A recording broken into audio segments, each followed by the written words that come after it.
afternoon to one and all present here. Myself Meenakshi Dhiman, and today we will start with new topic of chapter some basic concept of chemistry, that is limiting reagents.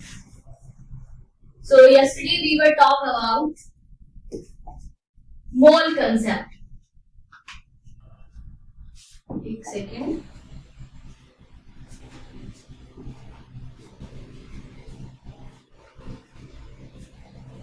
Yes, mole concept के बारे में पढ़ा था, जो quantity को represent करता है। और उसके आगे हमने फर्दर पार्ट्स पढ़े थे। How do we calculate the gram atomic mass, number of atoms, number of molecules and STP, that is the 22.4 litre volume occupy करता है। And the second one is how do we calculate molecular mass and molecular weight. तो जो number of atom थे, आपने उसका जो भी आपके पास मॉलिक्यूल में नंबर ऑफ एटम होंगे उसका आपने एटॉमिक मास लेना है और उसको मल्टीप्लाई करके और ओवरऑल ऐड करके आपने निकाल देना है। And the third one is number of moles, number of atoms, और उसकी हेल्प से हमने मोल्स निकाले थे मीथेन कंपाउंड के। So next today we will start with limiting reagent.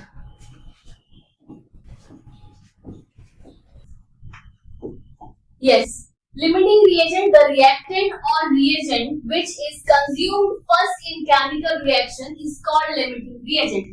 अब देखो, limiting word से आप क्या समझ रहे हो? Limiting means वो less amount में, कम amount में present होगा। तो ये definition बता रही है कि कोई chemical reaction में वो reactant या वो reagent जो less amount में present है या वो reaction के complete होने पे ही पहले पूरी तरह से कंप्लीटली कंज्यूम्ड हो जाएगा, उसको हम बोलेंगे लिमिटिंग रिएजेंट। और यहाँ पे मैंने एग्जांपल दिया आपको, that is nitrogen plus 3 molecule of hydrogen gives 2 molecules of ammonia. तो यहाँ पे देखो, अब कैसे निकालेंगे लिमिटिंग रिएजेंट का? निकालने का फॉर्मूला क्या है?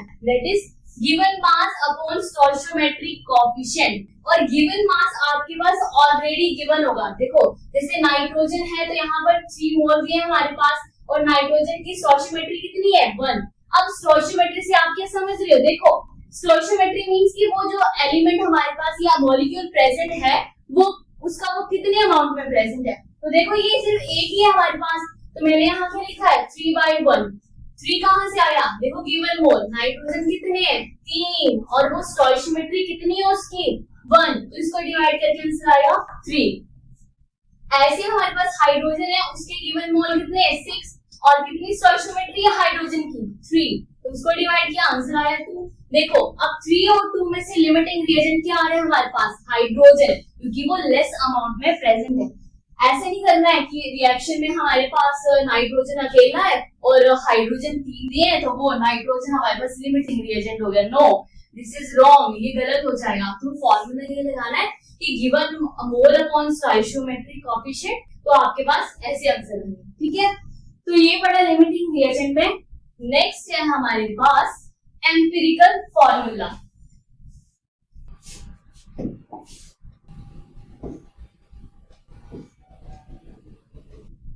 Yes, empirical formula. अब एम्पिरिकल फॉर्मूला क्या बताता है? जैसे हमारे पास एक मॉलिक्यूल है, एक कंपाउंड है, उसमें जो मॉलिक्यूल है उसके अंदर जो एटम प्रेजेंट होंगे वो हमें सिंपलेस्ट होल नंबर रेशियो देंगे। Here it is the formula which gives the simplest whole number ratio of the atom of various elements present in molecule of the compound. ठीक है, अब देखो, ये एलिमेंट्स का चार्ट बना है आपके पास, क्वेश्चन में गिवन होगा। तो देखो, यहाँ पर मेरे पास कार्बन दिया है, हाइड्रोजन दिया है, उसका परसेंटेज वेट कितना है, ये सब चीजें गिवन होगी आपके पास क्वेश्चन में। 70% है और हाइड्रोजन है 30%। अब एटॉमिक मास आपको ये भी चीज गिवन होगी, ये दोनों चीजें डाउन गिवन होगी, 56 और हाइड्रोजन का 16। और कैसे निकालेंगे हम नंबर ऑफ मोल्स?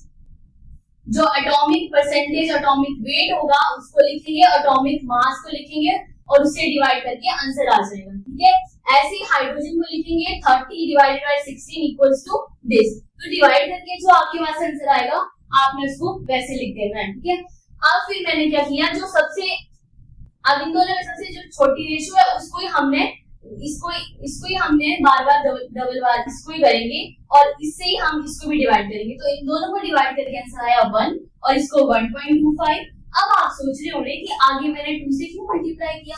देखो एम्पिरिकल फॉर्मूला बोल रहा है कि जो हमारे पास मॉलिक्यूलर फॉर्मूला आएगा वो हमें सिंपलेस्ट होल नंबर रेशियो में चाहिए, मींस कि वो हमें होल नंबर में आंसर आना चाहिए। डेसिमल में आंसर आएगा तो वो फॉर्मूला बनेगा ही नहीं। और यहाँ देखो हमें ये जो चीज डेसिमल में 1.5 मिल रही है, ये तो डेसिमल में आ रहा है, तो हमें इसको सिंपलेस्ट होल नंबर रेशियो से मल्टीप्लाई करना पड़ेगा ताकि जो मॉलिक्यूलर फॉर्मूला आए वो होल नंबर में आए। देखो तो मैंने इसको 2 से मल्टीप्लाई किया और इसको भी 2 से मल्टीप्लाई किया, तो हमारे पास फॉर्मूला क्या आया 2 into 3। तो देखो इसका जो ओवरऑल जो हमारे पास मॉलिक्यूलर फॉर्मूला आया दैट इज C2H3। तो आपने सभी क्वेश्चंस में एम्पिरिकल फॉर्मूला इस तरह डिवाइड करना है। अब क्वेश्चन यहाँ पर ये भी अराइज होता है कि 2 से क्यों मल्टीप्लाई किया, आ सकता है ना, क्यों नहीं, 3 से क्यों नहीं मल्टीप्लाई किया, भाई 4 से क्यों नहीं किया, 2 से क्यों किया, क्योंकि हमें लीस्ट होल नंबर चाहिए, इसलिए हमने इसको 2 से ही मल्टीप्लाई किया है रादर देन 4, 5, 6 एंड सो।